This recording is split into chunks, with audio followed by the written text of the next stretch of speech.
Salut à tous et bienvenue dans 3 minutes pour comprendre, épisode 2. Aujourd'hui, on va parler du Bitcoin.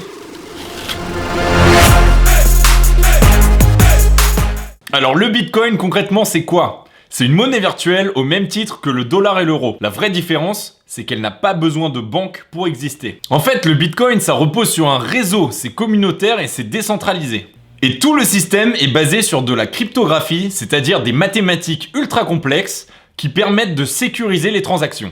Donc le Bitcoin, ça repose sur un protocole qui s'appelle la blockchain. Une blockchain, en gros, c'est comme un livre de compte. Donc en fait, on peut voir absolument tout ce qui s'est passé sur la blockchain du Bitcoin depuis sa création. Pour voir ce qui s'y passe en ce moment, vous pouvez aller sur blockexplorer.com.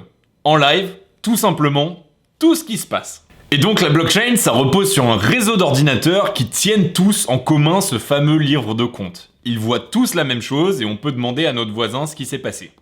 Alors qu'est-ce que ça veut dire pour les banques? En gros, là où les banques ont peur, c'est qu'on n'a plus besoin d'elles parce que tout est décentralisé.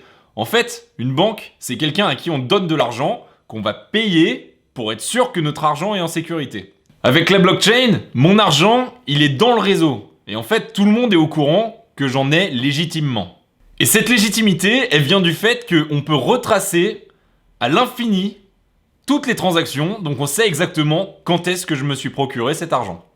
Donc ça enlève complètement les intermédiaires, c'est-à-dire que ça enlève les banques. En fait, le blockchain, c'est même carrément une vraie révolution plus que pour les banques. Parce qu'il y a beaucoup plus d'utilisation que le Bitcoin. On en fera un autre épisode qui explique comment ça marche plus en détail. Mais on peut parler d'une autre monnaie qui s'appelle l'Ethereum et qui permet de signer des contrats. Et en fait, les transactions n'ont lieu que quand le contrat est fini. Alors, est-ce que tout ça, c'est sécurisé? Bah, concrètement, oui. Toutes les transactions doivent être vérifiées par plusieurs machines du réseau qui vont dire si la transaction est légitime et la faire entrer dans la blockchain ou non. Disons que Martin a 2 bitcoins et moi j'en ai 1. S'il veut m'en donner un, c'est à lui d'inscrire dans la blockchain qu'il va m'en donner un. Moi, je peux pas l'inscrire.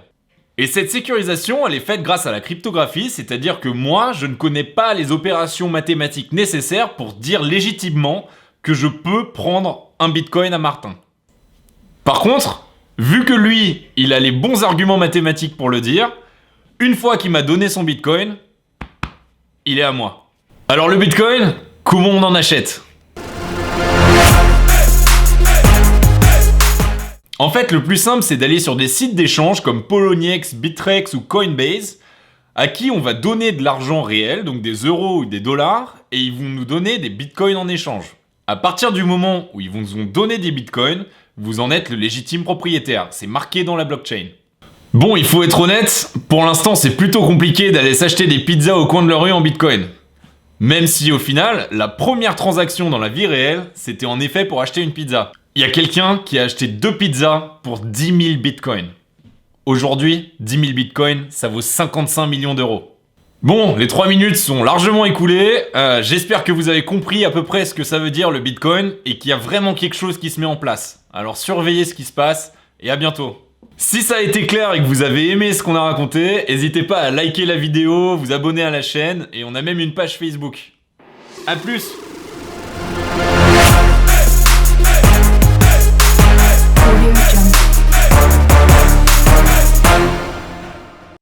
Aujourd'hui, on va parler du Bitcoin. Aujourd'hui, on va parler du Bitcoin. Aujourd'hui, on va parler du Bitcoin. Aujourd'hui, on va parler du Bitcoin.